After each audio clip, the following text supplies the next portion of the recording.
Well, in the cover-up, who's trying to cover this whole thing up, it fits in their narrative that this was a religious fanatic. And by the way, he was not a religious fanatic because social media is so active these days. They went and interviewed all the people around him, the neighbors and everyone, and this guy didn't even say his prayers. Forget about him being a religious fanatic. But he was trained in shooting.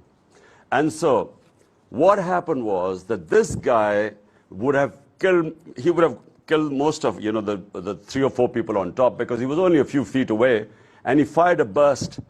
But as he was taking his gun out, one of the a person in the crowd, and you can see it in the video, when he saw him taking the gun out, he put his hand on the gun, so the burst, rather than hitting us on the top body, as it went down, it hit us on the legs. So as it hit us on our legs collapsed. So as I was falling, and this is exactly the situation, the guy on my left, because the bullets hit us on our legs. We had this hail of bullets go over our head. So there was a shooter in front. There was a guy, this guy who's been caught. But there was another guy, because another burst of gunfire came, and we had bullets going over our heads as we were falling.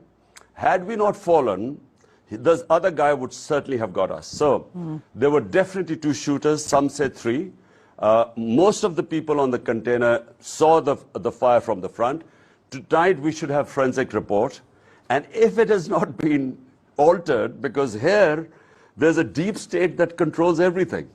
So like they would not allow the police to register a case because it was some intelligence officer, a Major General Faisal. So they wouldn't register a case because of him. Okay. So what will happen now? Will they alter the forensics? We will get a report tonight. And we know, all of us know, that there were firing came from 2 sides. Okay.